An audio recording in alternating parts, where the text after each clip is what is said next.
أما بعد أعوذ بالله من الشيطان الرجيم بسم الله الرحمن الرحيم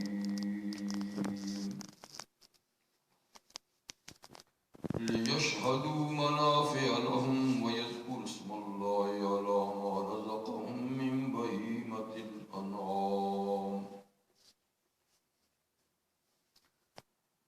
وقال الله تبارك وتعالى في مقام آخر بسم الله الرحمن الرحيم إنا أعطيناك الكوثر فصل لربك وانحر إن شانئك هو الأبتر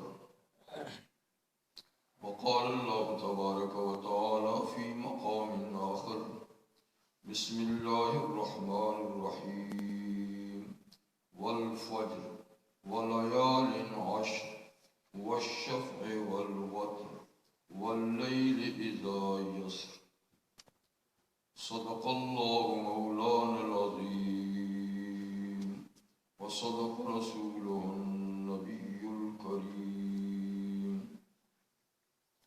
ونحن على ذلك لمن الشاهدين والشاكرين والحمد لله رب العالمين.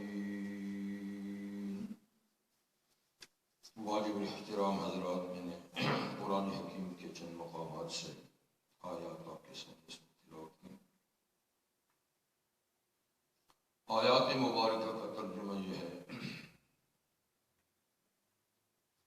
تاکہ وہ لوگ اپنے فوائد حاصل کرنے کے لیے وہاں حاضری دیں اور اللہ کا نام لیں اس پر جو اللہ نے ان کو بہیمۃ الانعام یعنی چوپائے عطا فرمائے، قربانی کے جانور عطا فرمائے، اور ارشاد فرمایا کہ انا اعطیناک الکوثر، اے محمد صلی اللہ علیہ وسلم بے شک ہم نے آپ کو خیر کثیر عطا فرمائی، بہت بھلائی، جن میں ایک حوض کوثر بھی ہے، نہر کوثر بھی ہے، لیکن کوثر کا معنی بہت زیادہ بھلائی اور بہت زیادہ خوبی.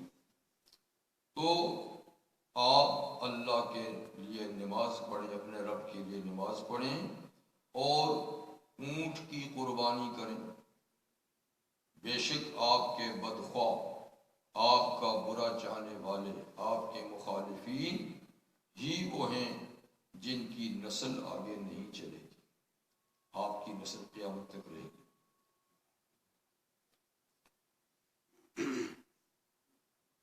اور ارشاد فرمایا قسم فجر کی، صبح صادق کی، اور 10 راتوں کی، اور جفت اور طاق کی، اور رات کی جب وہ چلے.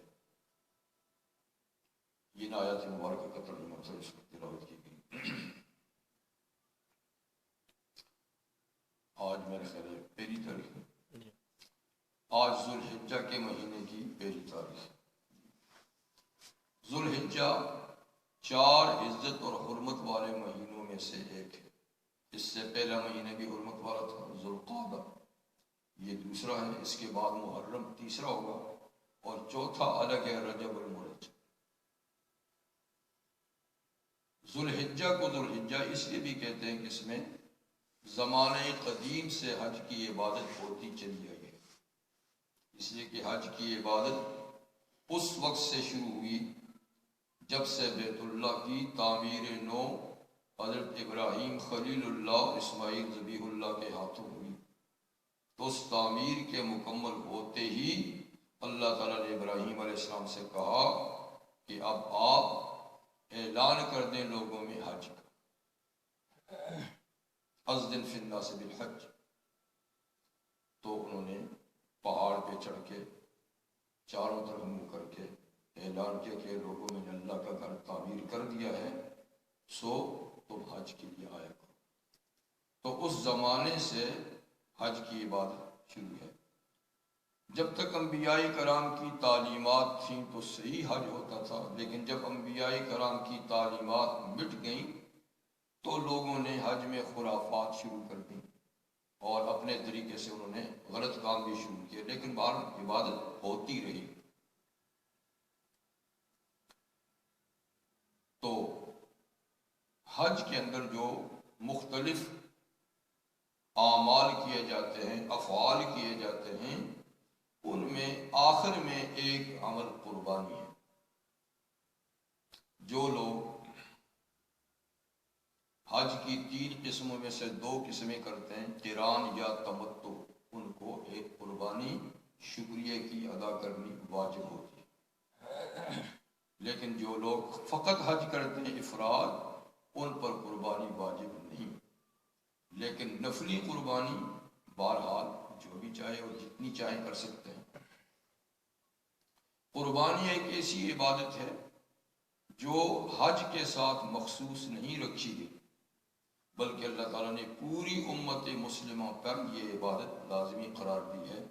جو صاحب نصاب ہو، جس کے پاس نقد یا ضرورت سے زیادہ اتنا سامان گھر میں ہے، جو ضرورت کا سامان نہیں، اس سے فالتو سامان ضروری، اور وہ نصاب تک پہنچتا ہے، تو اگرچہ اس سامان پہ تو زکوٰۃ نہیں، لیکن اتنا سامان فالتو گھر میں ہو تو قربانی واجب ہوتی ہے۔ ایک آدمی کی طرف سے دمبا، بھیڑ اور بکری ایک آدمی کی طرف سے جو صاحب نصاب ہو، اور گائے اور بھینس 7 آدمی کی طرف سے، اونٹ بھی 7 آدمی کی طرف سے قربان کیا جاتا ہے۔ قربانی کے جانور کی عمر بھی متعین ہے۔ بھیڑ اور بکری 1 سال سے کم نہیں ہونی چاہیے، اور گائے بھینس 2 سال سے کم کے نہیں ہونے چاہیے، اور اونٹ 5 سال سے کم کا نہیں ہونا چاہیے۔ اسی طرح ان میں کوئی عیب بھی نہیں ہو، ایسا ہے جیسے کہ آنکھ نہیں ہے، آنکھ کی روشنی بہت زیادہ کم ہے، ایک ٹانگ نہیں ہے، یہ کان کٹا ہوا ہے بالکل نیچے سے، سینگ اندر سے اکھڑا ہوا ہے، ٹوٹا تو کوئی بات نہیں، یا بہت زیادہ لاغر ہے، تو ایسے جانور کی قربانی نہیں ہوتی۔ تو بہرحال قربانی حج کی عبادت کا ایک حصہ ہے، لیکن حج کے ساتھ مخصوص نہیں، یہ عبادت ساری دنیا کے مسلمانوں کو کرنی پڑتی ہے۔ اور اس کے لیے دن ہے عید الاضحیٰ۔ عید الاضحیٰ کا دن بعد از نماز عید، اگر عید کی نماز سے پہلے کسی نے قربانی کر دی تو قربانی نہیں، وقت اس کا متعین ہے۔ اس دن نہ ہو سکے تو دوسرے دن نہ ہو سکے تو تیسرے دن بھی قربانی کی جا سکتی ہے۔ بہرحال ان آیات مبارکہ میں، یعنی 2 آیتوں میں قربانی کا ذکر ہے، اور تیسری آیات میں ان دنوں کا ذکر ہے جو آج سے سٹارٹ ہو گئے۔ فرماتے ہیں کہ والفجر، قسم ہے صبح صادق کی، اس لیے کہ صبح کا وقت بڑا اہمیت کا وقت ہے، رات جاتی ہے، دن آتا ہے، اور کاروبار زندگی شروع ہو جاتا ہے دن کے وقت، تو دن بڑا اہم ہے، اور یہ شروع ہوتا ہے صبح صادق سے۔ وقت کے لحاظ سے بڑا سہانا وقت بھی ہے جی، اس لیے اللہ تعالیٰ نے اس وقت کی قسم اس لیے اٹھائی تاکہ اس کی اہمیت اور اس کی ضرورت اور اس کی فضیلت بیان کرے۔ تو والفجر، صبح صادق کی قسم، ولیال عشر، اور 10 راتوں کی قسم۔ شریعت میں جب رات کا ذکر آتا ہے تو دن بھی اس کے ساتھ مراد ہوتا ہے، یعنی دن رات دونوں ہی، فقط رات نہیں۔ اور دن شروع بھی ہوتا ہے مغرب سے، یعنی عام لوگ 12 بجے سے اگلا دن شروع کرتے ہیں، لیکن اسلامی نقطہ نظر سے سورج ڈوبنے سے اگلا دن شروع ہو جاتا ہے، تو یہ رات اگلے دن کی رات شمار ہوتی ہے۔ تو جیسے گزشتہ رات آج کے دن کی رات تھی، آنے والی رات اگلے دن کی رات ہوگی۔ تو ولیال عشر، 10 راتوں کی قسم، یعنی 10 دن رات دونوں کی قسم۔ اب یہ کون سے 10 دن ہیں، اس کے بارے میں 2 قول ہیں۔ ایک یہ کہ یکم محرم سے 10 محرم کے 10 دن رات ہیں، لیکن زیادہ اہل علم اور جمہور کا قول یہ ہے کہ یہ ذوالحجہ کے 10 دن مراد ہیں، اس مہینے کے جو آج پہلا دن ہے اور آج سے لے کر عید کے دن تک یہ جو 10 دن ہیں یہ مراد ہے۔ تو اللہ تعالیٰ نے ان دنوں کی قسم اٹھا کر گویا یہ بتایا کہ یہ دن عام دنوں کی طرح مت سمجھو، اللہ کے ہاں ان کی قدر و قیمت بہت زیادہ ہے، بڑی فضیلت کے دن رات ہیں، ان میں بہت زیادہ اچھے اعمال کرنے چاہیے اور گناہوں سے اجتناب بھی کرنا چاہیے۔ رحمت عالم صلی اللہ علیہ وسلم نے اپنے ارشاد میں بھی ان دنوں کی فضیلت یوں بیان کی ہے کہ ما من ایام العمل الصالح فیہا احب الی اللہ من هذه الايام، یعنی ایام العشر، کہ دنوں میں کوئی دن ایسے نہیں کہ جن میں کیا ہوا عمل اللہ کو زیادہ پیارا ہو ان 10 دنوں کے عمل سے۔ ان 10 دنوں میں جو عمل کیا جائے گا، کوئی عمل بھی کیا جائے گا، وہ باقی سال بھر کے جو دن رات ہیں ان سے اللہ تعالیٰ کو زیادہ محبوب اور پیارا ہے۔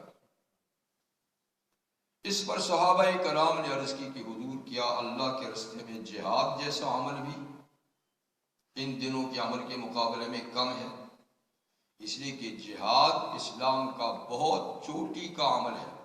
حضور نے فرمایا کہ جہاد کی مثال اسلام میں ایسی ہے کہ اونٹ کے اوپر جو ابھرا ہوا حصہ ہے اس کو سنام اور کوہان کہتے ہیں، جو سب سے زیادہ نمایاں ہوتا ہے۔ فرمایا کہ اسلام میں جہاد بھی کوہان کی طرح ہے، تو اتنا اہم عمل ہے۔ تو اس پہ عرض کیا کہ کیا وہ عمل بھی ان دنوں کے عام معمولات کے مقابلے میں کم درجے کا ہے؟ ولل جہاد فی سبیل اللہ، ہاں ان دنوں کے عمل کے مقابلے میں جہاد فی سبیل اللہ کا عمل بھی کم تر ہے، لیکن مطلقاً نہیں، الا مگر وہ مجاہد جو جہاد کے لیے خود بھی نکلا اور اپنا ساز و سامان لے کر، اپنا گھوڑا، اپنی گاڑی جو بھی ہے لے کر نکلا، اور پھر دونوں میں سے کوئی بھی واپس نہیں آیا، مال بھی ختم ہو گیا، جان بھی ختم ہوگی، تو بالیقین ایسے آدمی کا جہاد تو ان دنوں کے عمل سے افضل ہے۔ لیکن جو جہاد کے لیے نکلا پھر خود بچ کے آ گیا، یا اس کا سامان بچ کے آ گیا، خود شہید ہو گیا، خود سامان، تو دونوں میں سے اگر ایک چیز بچ گئی تو اس کا جہاد بھی ان دنوں کے عمل کے مقابلے میں کم درجے کا۔ تو آپ اندازہ لگائیں کہ یہ دن جو اللہ تعالیٰ نے ابھی شروع کیے ہیں، اللہ تعالیٰ کے ہاں کتنی زیادہ ان کی اہمیت ہے، اور ان کا ہر عمل اللہ کے ہاں کتنا محبوب اور پیارا ہے۔ حق تعالی شانہ ارشاد فرماتے ہیں اور آیہ کریمہ میں، وَاذْكُرُوا اللَّهَ فِي أَيَّامٍ مَّعْلُومَاتٍ، اور کچھ معلوم دنوں میں خوب اللہ کو یاد کرو، معلوم دنوں میں خوب اللہ کو یاد کرو۔ تو اس کی تفسیر میں مفسرین فرماتے ہیں کہ معلوم دنوں سے عشرہ ذی الحج مراد ہے، حج کے ذی الحجہ کے یہ 10 دن مراد ہیں کہ ان میں اللہ تعالیٰ کو خوب یاد کرو۔ تو وہ اللہ تعالیٰ بھی ارشاد فرماتے ہیں کہ ان ایام میں اللہ کو خوب یاد کرو، اور نبی کریم علیہ السلام بھی فرماتے ہیں کہ ان دنوں کا عمل اللہ کو باقی سارے دنوں کے عمل سے زیادہ محبوب ہے۔ اب عمل کیا کریں؟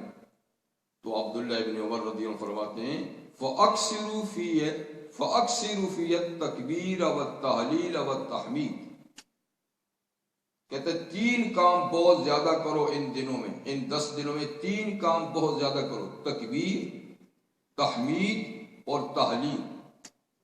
اللہ اکبر، تحلیل لا الہ الا اللہ، تحمید الحمدللہ، تو الحمدللہ، اللہ اکبر اور لا الہ الا اللہ بہت زیادہ ان دنوں میں یہ ذکر کیا کرو۔ تو یوں سمجھیے کہ تیسرا کلمہ جسے ہم کہتے ہیں خوب پڑھا جائے، سبحان اللہ والحمدللہ ولا الہ الا اللہ، اس میں یہی ہیں، تینوں ہیں، سبحان اللہ والحمدللہ ولا الہ الا اللہ واللہ اکبر۔ یہ دن جو آج سے شروع ہوئے اور عید کے دن تک بدستور رہیں گے، تو ان دنوں میں تکبیر، تحلیل اور تحمید ایسے کام ہیں کہ جن کے لیے وضو کی بھی ضرورت نہیں ہے، وقت کی پابندی بھی نہیں ہے، چلتے پھرتے اٹھتے بیٹھتے اپنی زبان پہ یہ کلمات جاری رکھنا چاہیے۔ اس کے علاوہ ان دنوں میں جو اعمال اللہ کو سب سے زیادہ مقبول ہیں، تو اعمال کا لفظ ہے، کوئی خاص عمل نہیں بتایا۔ یہ بھی حضرت عبداللہ ابن عمر کہتے ہیں کہ 3 ذکر زیادہ کرو، پر حضور صلی اللہ علیہ وسلم نے کوئی مخصوص عمل ان دنوں کے لیے نہیں بتایا۔ مطلب ہے کہ ہر بڑے سے بڑا عمل، ہر چھوٹے سے چھوٹا عمل ان دنوں میں پابندی کے ساتھ اور بہت زیادہ کرنا چاہیے۔ تو آپ جانتے ہیں کہ اعمال میں سب سے زیادہ قیمتی عمل اور اللہ کے ہاں محبوب ترین عمل جو ہے وہ فرض نماز ہے۔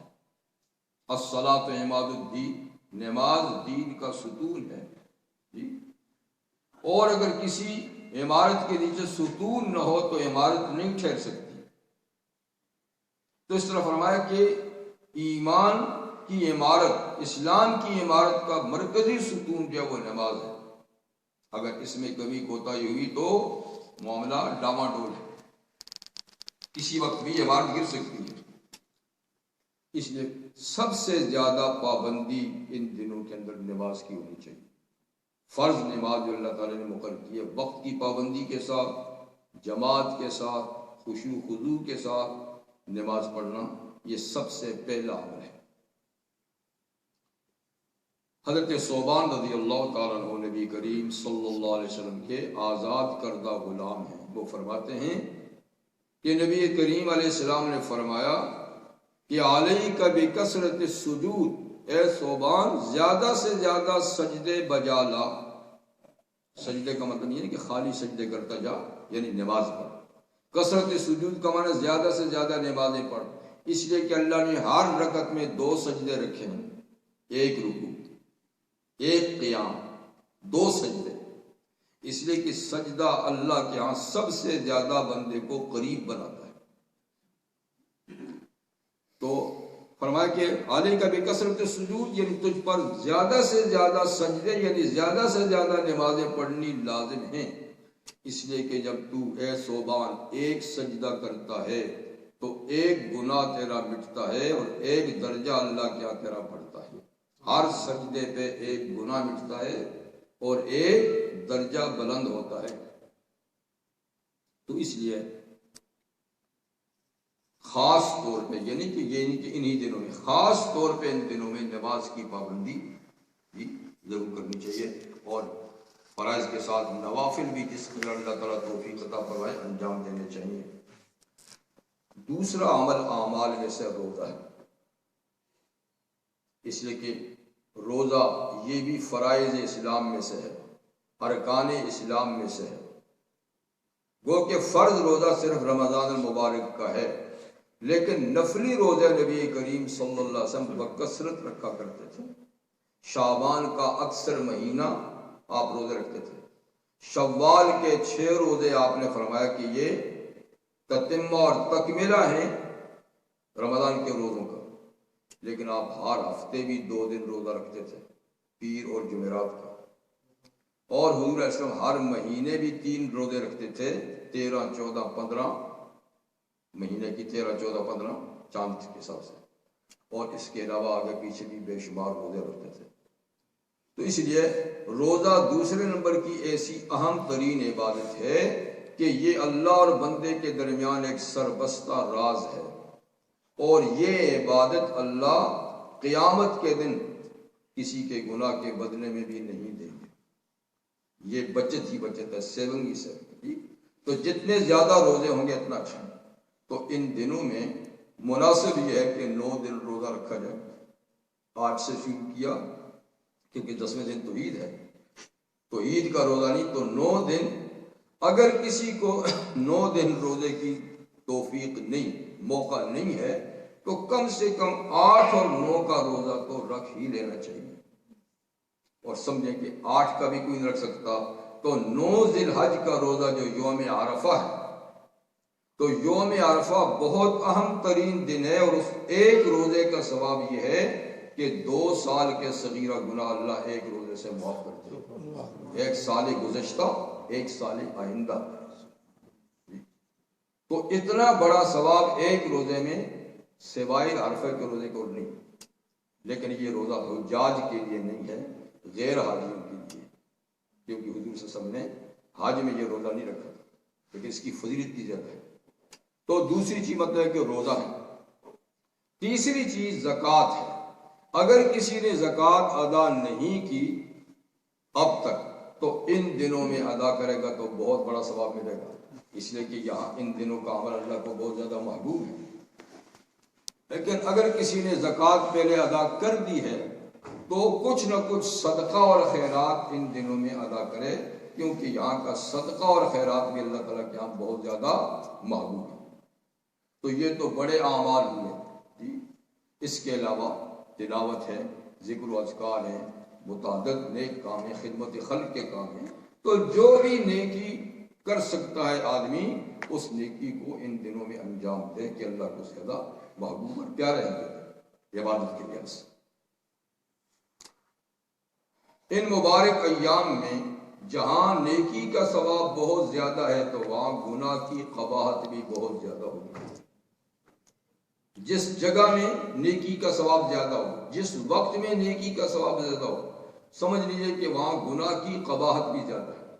تو اس لیے کچھ نہ ہو سکے تو کم سے کم گناہوں سے اپنے آپ کو بچانے کی کوشش کی جائے۔ غیبت، بدگوئی اور کسی کے ساتھ لڑائی جھگڑا، حسد، کئی قسم کی بیماریاں ہیں انسان، تو ان بیماریوں کو اپنے قریب نہ لایا جائے تاکہ یہ مقدس دنوں کا تقدس پامال نہ ہو۔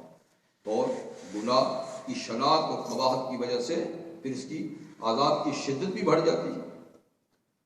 تو خیر اللہ تعالیٰ نے ان ایام کو ایک خاص اہمیت عطا فرمائی ہے۔ حدیث میں پیغمبر کریم صلی اللہ علیہ وسلم فرماتے ہیں ان للہ فی ایام دہرکم نفحات الا فتصرفوا لها، او کما قال النبی صلی اللہ علیہ وسلم، کہ اللہ تعالیٰ نے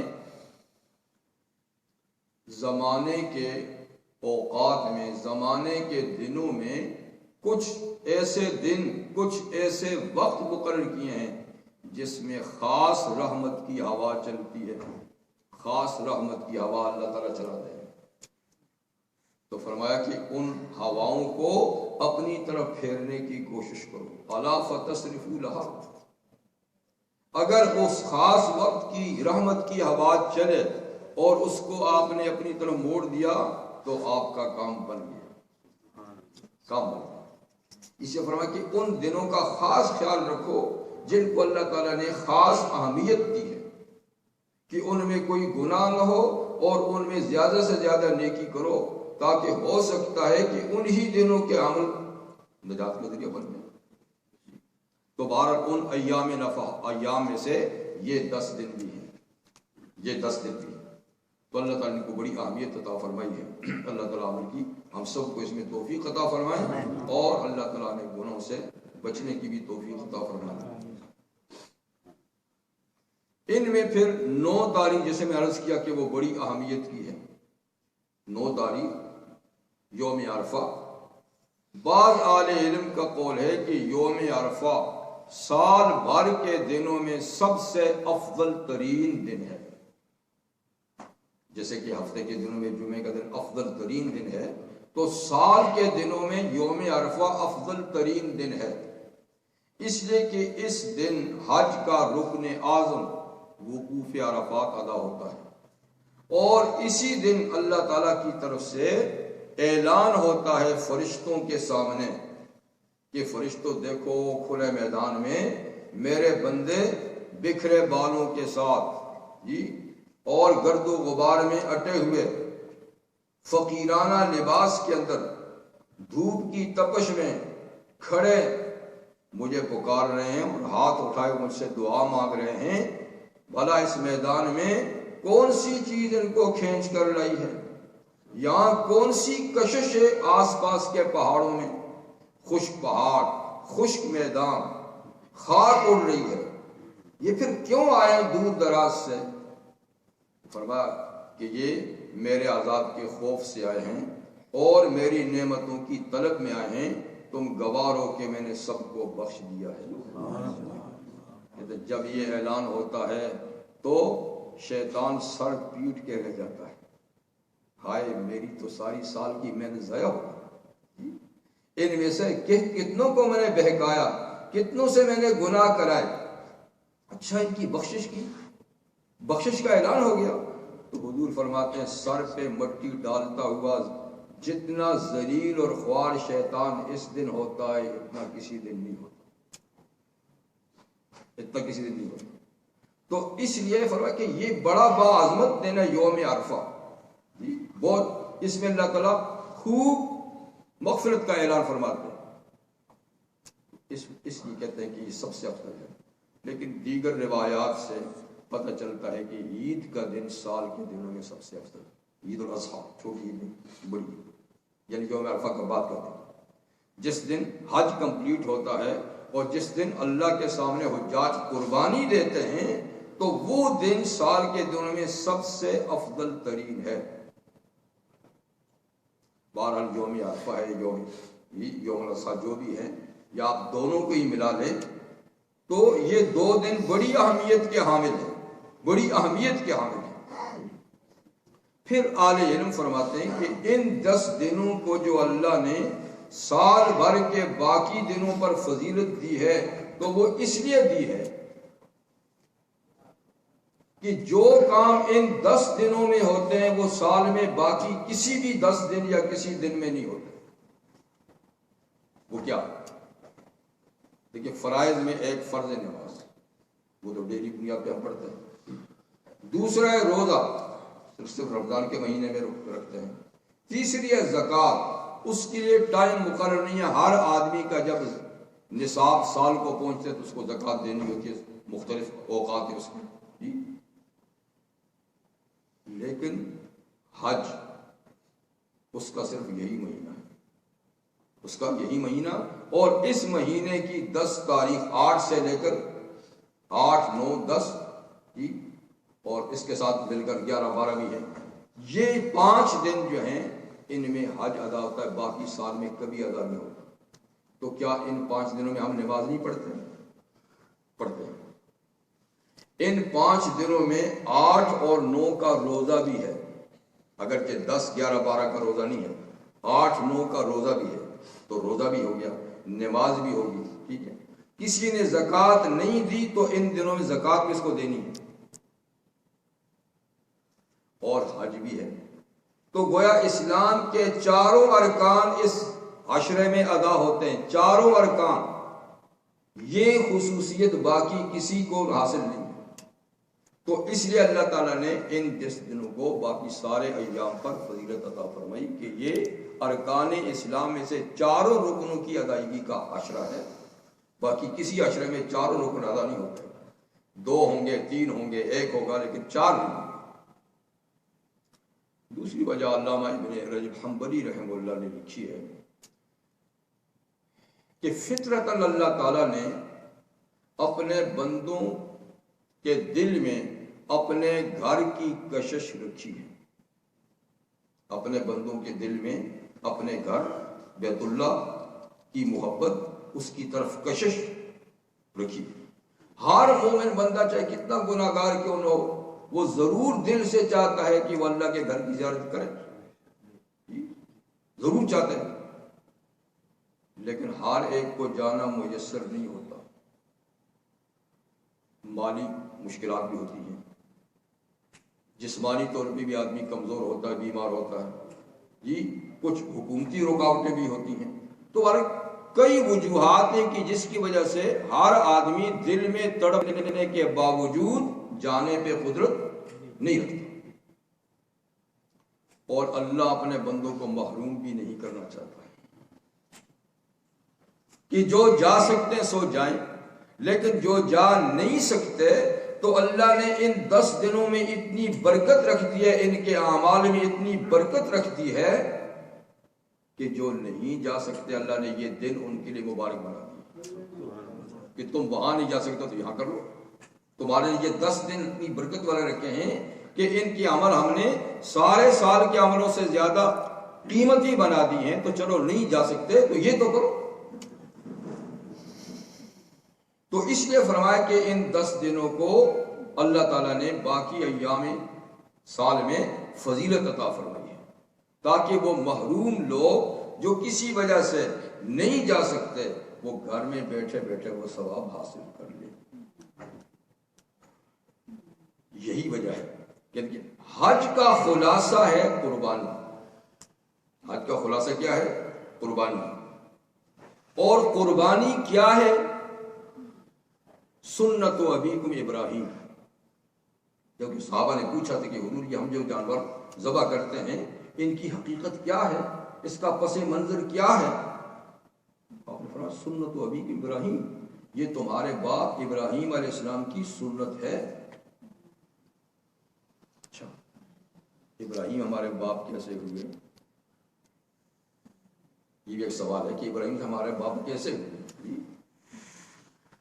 تو ہمارے باپ ابراہیم ایک تو اس لحاظ سے ہوئے کہ وہ اللہ کے خلیل ہیں، اللہ کے نبی ہیں، اور ہر نبی امت کا باپ ہوتا ہے۔ اس لحاظ سے ہر نبی ہمارا روحانی باپ ہے، ہر نبی۔ دوسری بات یہ ہے کہ سرور کونین صلی اللہ علیہ وسلم کا تو نسب بھی حضرت ابراہیم علیہ السلام کے ساتھ لگتا ہے، تو حضور علیہ السلام تو آل ابراہیم میں سے ہیں، ٹھیک ہے نا۔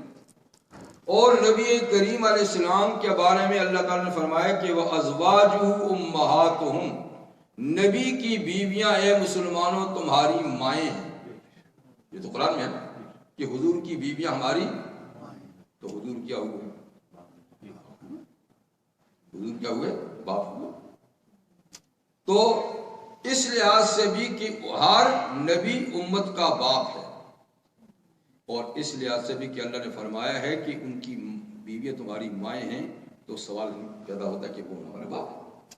تو جب وہ ہمارے باپ ہیں تو ان کے باپ ابراہیم علیہ السلام ہیں، لہذا اس نسبت سے بھی ابراہیم صاحب ہمارے باپ ہیں۔ تو قرآن حکیم میں بھی اللہ نے فرمایا ہے جاہدوا فی اللہ حق جہادہ واجتباکم وما جعل علیکم فی الدین من حرج ملت ابیکم ابراہیم،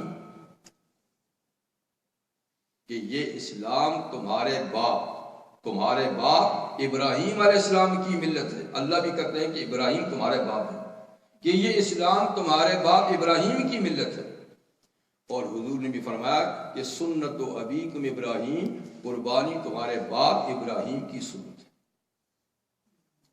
تو ابراہیم علیہ السلام کی سنت کیا ہے یہ بھی آپ جانتے ہیں، ٹھیک ہے نا۔ ان کی سنت ہے بیٹے کا ذبح کرنا، اور انہوں نے باقاعدہ یہ سنت قائم کر دی اور اپنا بیٹا ذبح کرنے کے لیے اللہ کے حضور پیش کر دیا، چھری بھی چلا دی۔ اللہ نے ان کا خلوص دنیا کو بتانا تھا۔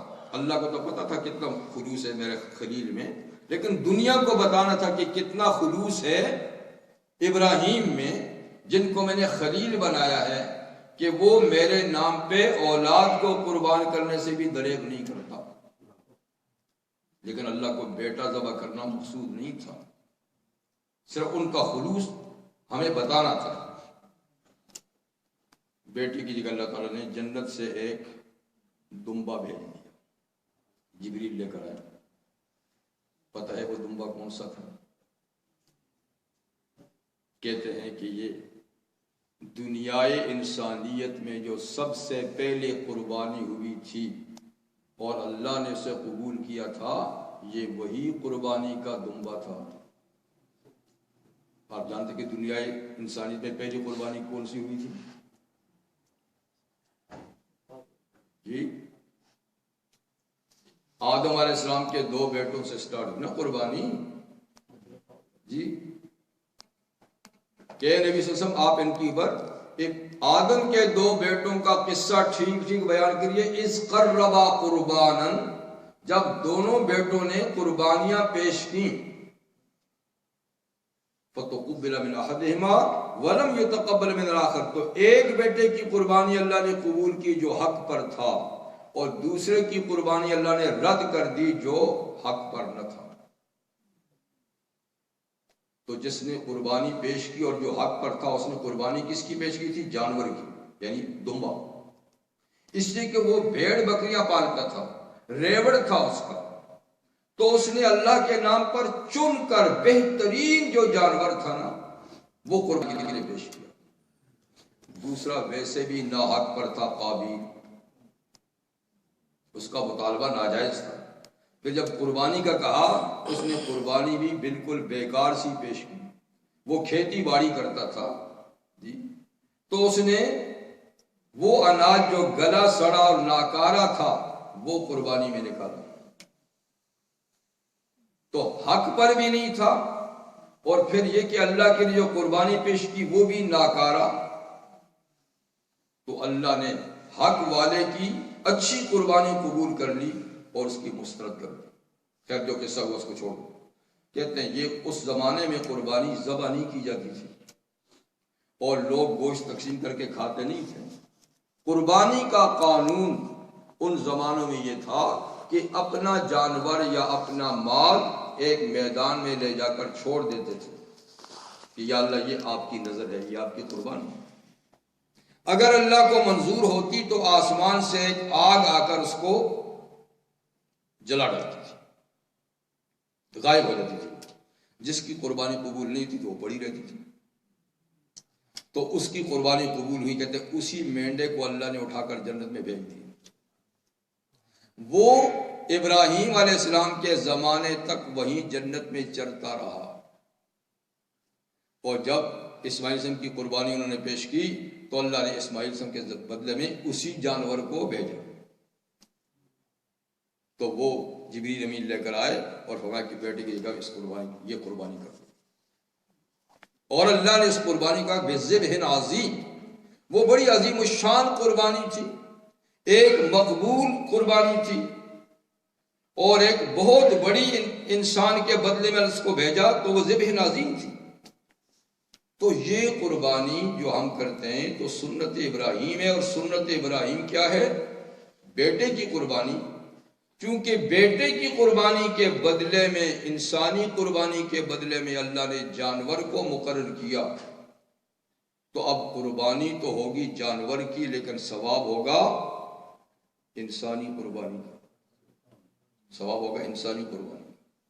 تو جو آدمی جانور قربان کرتا ہے جیسے کہ وہ اپنے آپ کو قربان کرتا ہے، اور جذبہ بھی یہی ہونا چاہیے کہ اللہ میں آج اپنے آپ کو آپ کے لیے پیش کرتا. اگر آپ کا حکم ہوتا، لیکن آپ کا حکم ہوتے کہ وَلَا تَقْتُلُوا أَنفُسَكُمْ، اپنے آپ کو قتل نہ کرو، آپ کا قانون یہ ہے، اس لیے اپنی جگہ اس جانور کو ذبح کرتا ہے.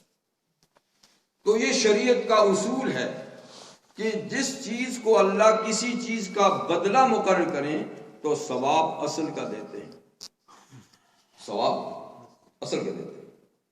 اس کی شریعت کے اندر کئی مثالیں ہیں.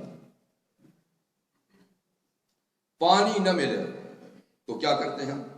تیمم. نبی کریم صلی اللہ علیہ وسلم نے ارشاد فرمایا کہ اگر 10 سال تک بھی ایک مسلمان کو پانی نہ ملے تو تیمم سے نماز پڑھتا رہے. تیمم اس کے لیے طہارت ہے. تو کیا تیمم سے پڑھی جانے والی نماز کا ثواب کم ہوتا ہے اور وضو والی سے زیادہ؟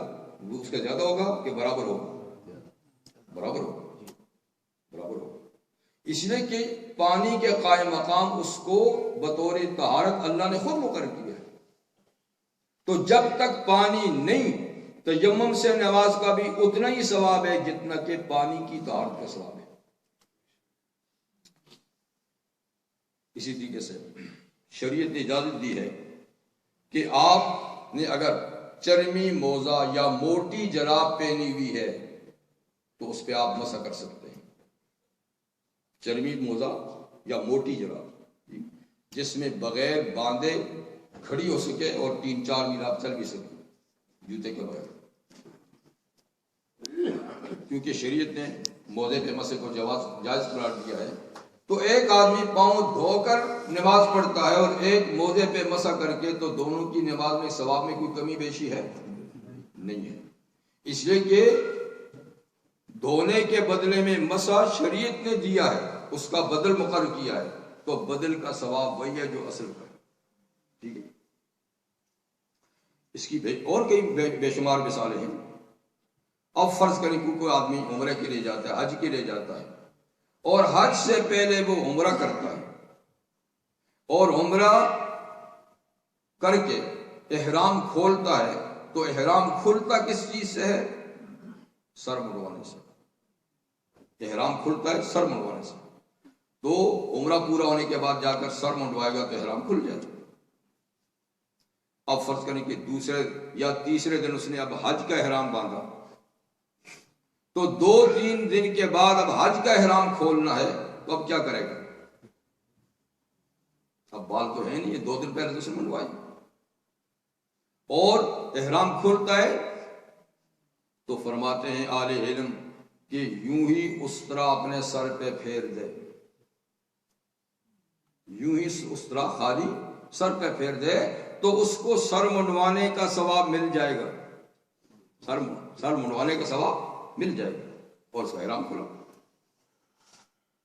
تو بہرحال بدل کا حکم اصل کا ہوتا ہے، اس لیے بدلے میں جو قربانی مقرر کی ہے تو اس سے اصل قربانی کا ثواب ملتا ہے، خود انسانی قربانی کا ثواب ملتا ہے۔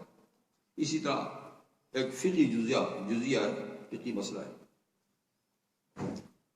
کہ آدمی کوئی مکان یا کوئی زمین خریدتا ہے، لیکن خریدنے والا نابینا ہے، خریدنے والا نابینا ہے، تو ہوتا یہ ہے کہ جو چیز خریدی جاتی ہے اس کو اچھی طریقے سے دیکھ بھال کے خریدنا ہوتا ہے۔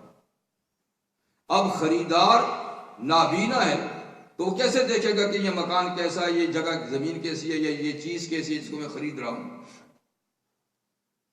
تو اہل علم کہتے ہیں اس کو لے جا کر ایسی جگہ میں کھڑا کر دیا جائے کہ اگر آنکھیں ہوتی تو اس کو وہ سارا منظر نظر آتا، آنکھیں ہوتی تو وہ سب چیز کو دیکھ لیتا۔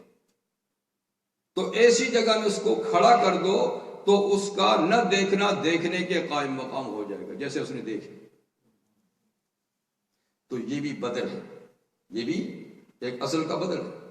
تو کئی اس قسم کے ہمارا جزیات ہیں، مثال ہیں۔ تو اصل کا جو ثواب ہے وہ بدل پہ دیا جاتا ہے، تو قربانی چونکہ انسانی قربانی کا بدل ہے تو اس پہ ثواب انسانی قربانی کا ملتا ہے۔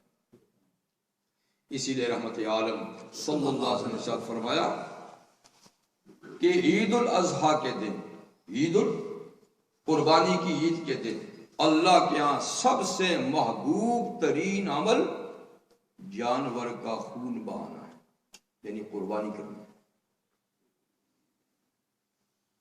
اس سے فرمایا کہ قیامت کے دن یہ جانور اپنے تمام اعضاء و اجزاء کے ساتھ میزان عمل میں لا کے تولا جائے گا۔ جتنا اس کو گھاس کھلایا ہے جی، جتنا اس نے پیشاب پاخانہ کیا ہے جی، اور ذبح کرنے کے بعد اس کا جو خون بہا ہے، اس کے جو بال اتارے گئے ہیں، اس کی جو کھال اتاری گئی ہے، اس کے جو کھر پھینکے گئے ہیں، تو وہ جتنی چیزیں فالتو سمجھ کے پھینکی گئی ہیں میزان عمل میں وہ ساری توڑی ہے۔ اسے فرمایا کہ جب قربانی کے جانور کا خون کا قطرہ زمین پہ گرتا ہے اس سے پہلے قربانی والے کی مغفرت کر دی جاتی ہے۔ فرمایا کہ فطیبوا بہا نفسا، تو دل کی خوشی سے قربانی کرو، اپنی پر بوجھ سمجھ کے نہ کرو، دل کی خوشی سے کرو۔ ہاں جی، اور یہ بھی ہے فرمایا کہ سمنوا متاع ضحایاکم، اپنی قربانیوں کو خوب پال کر موٹی تازی بناؤ۔ یہ تو خیر مشکل ہے یہاں پر، لیکن جو لوگ پہلے سے خرید کے رکھتے ہیں، خدمت کرتے ہیں، اس سے مانوس ہوتے ہیں، ان کی قربانی کی تو بات ہی ہو رہا ہے۔ اور کہاں ہماری قربانی کے صرف آرڈر دے دیتے ہیں، نہ جانور دیکھا نہ کچھ، دبلا پتلا کچھ پتہ ہی نہیں ہوتا، تو اس کے اثرات بھی پھر وہ مرتب نہیں ہوتے جو اس کے ہوتے ہیں جو مہینہ، 1.5 مہینہ، ہفتہ، 2 ہفتے پہلے خرید کے رکھا جائے، خدمت کی جائے، اس کے ساتھ مانوس ہو جائے اور پھر اپنے ہاتھ سے ذبح کریں، اس کی تو بات ہی کچھ ہو رہی ہے۔ چلیے بات مجبوری ہے، لیکن عمل تو کرنا ہے۔ تو ان دنوں کے اعمال میں جیسے میں نے عرض کیا کہ آج سے لے کر 10 ذی الحجہ تک اہم ترین دن ہیں، روزہ رکھنے کی کوشش کریں، پابندی سے نمازیں پڑھیں، صدقہ اور خیرات دیں، گناہوں سے بالخصوص اپنے آپ کو بچائیں، نہیں تو 9ویں تاریخ کا خاص طور پہ روزہ رکھیں، 10 تاریخ کو قربانی کرنے کی کوشش کریں عید کی نماز کے بعد، اور 11، 12 اور 13 تاریخی ایام تشریق ہیں، ان میں بھی روزہ منع ہے۔ حضور نے فرمایا کہ یہ ایام تشریق ایام اکل و شرب و ذکر اللہ، یہ کھانے پینے اور اللہ کو یاد کرنے کے دن ہیں۔ 10 تاریخ، 11، 12، 13 یہ 4 دن کھانے پینے اور اللہ کے ذکر کے دن ہیں۔ تو بہرحال اللہ تعالیٰ نے ایک بہت اچھا موسم ہمیں عطا فرمایا ہے، ہمیں اس کی قدر کرنی چاہیے اور ان دنوں کو گناہوں سے بچانے کی کوشش کریں، ہر طرح کی نیکی کریں۔ اللہ تعالیٰ مجھے اور آپ کو اس کی توفیق عطا فرمائیں۔ وآخر دعوانا ان الحمد للہ رب العالمین۔